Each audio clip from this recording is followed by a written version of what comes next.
Halo Bapak Ibu, pada bagian ini saya akan menjelaskan tentang gaya belajar, visual, auditorial, dan kinestetik. Nah, mengapa sih gaya belajar ini penting untuk dipelajari?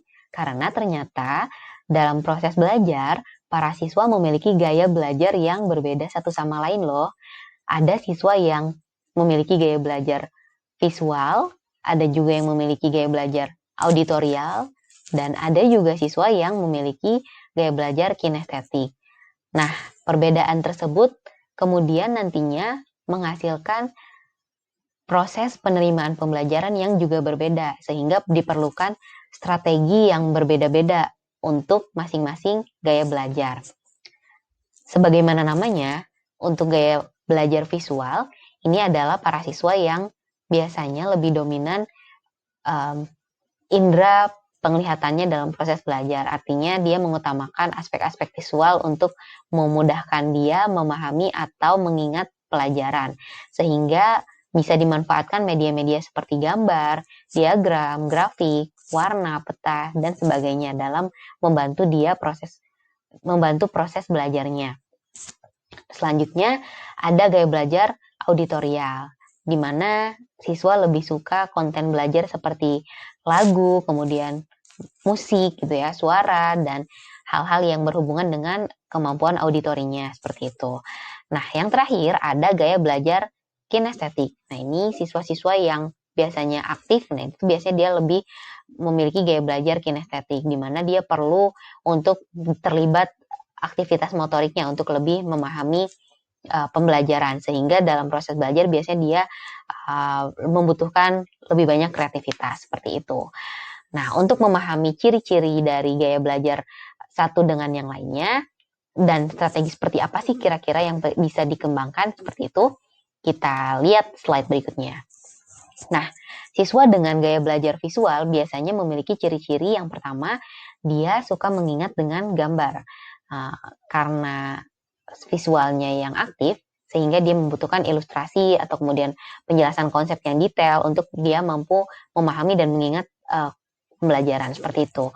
Bapak Ibu mampu mengembangkan strategi mengajarnya misalnya dengan memanfaatkan gambar, kemudian mendorong siswa untuk membuat diagram, kemudian grafik atau ilustrasi-ilustrasi tertentu. Pun dengan menciptakan misalnya simbol dan lambang-lambang visual lainnya.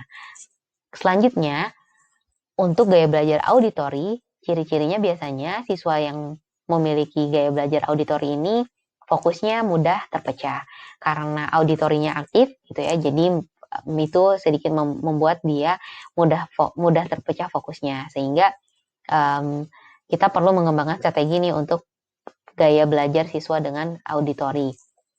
Nah, tapi dia juga memiliki kemudahan kalau misalnya belajar mendengarkan dan suka sekali dengan lagu-lagu biasa seperti itu. Nah, sehingga strategi mengajar yang perlu dikembangkan diantaranya adalah bisa meminta para siswa untuk bercerita, mengulang materi, kemudian menyanyi, menggunakan musik, irama lagu, dan sebagainya. Seperti itu. Nah, yang terakhir, ada yang namanya gaya belajar kinestetik. Ciri-cirinya biasanya siswa yang memiliki gaya belajar ini suka menyentuh benda-benda, kemudian suka bergerak gitu, melibatkan aktivitas motorik yang tinggi. Nah, sehingga strategi mengajar yang mungkin bisa dikembangkan diantaranya adalah menggunakan media belajar yang memancing rasa ingin tahunya sehingga siswa bisa terlibat aktif dalam pembelajaran. Nah, dari 3 identifikasi gaya belajar tersebut dikenal yang namanya metode pembelajaran visual, auditorial, dan kinestetik atau VAK. Metode ini mengkombinasikan seluruh indera yang dimiliki siswa ya, yang terutama di 3 aspek yang tadi, di penglihatan atau visual, kemudian auditorial, dan motorik atau di kinestetik seperti itu. Sehingga guru bisa lebih menggali potensi dari masing-masing siswa dengan tidak hanya mengandalkan pada salah satu aspek saja.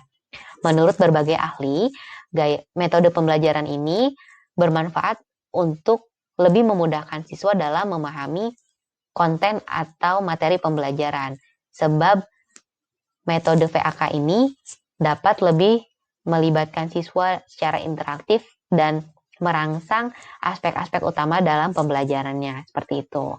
Semoga Bapak Ibu mampu mengidentifikasi gaya belajar siswa di kelasnya masing-masing, dan nantinya mengembangkan strategi pembelajaran yang tepat, yang kreatif, sehingga bisa memberikan pengalaman belajar yang menyenangkan dan efektif bagi siswa-siswa di kelas. Terima kasih.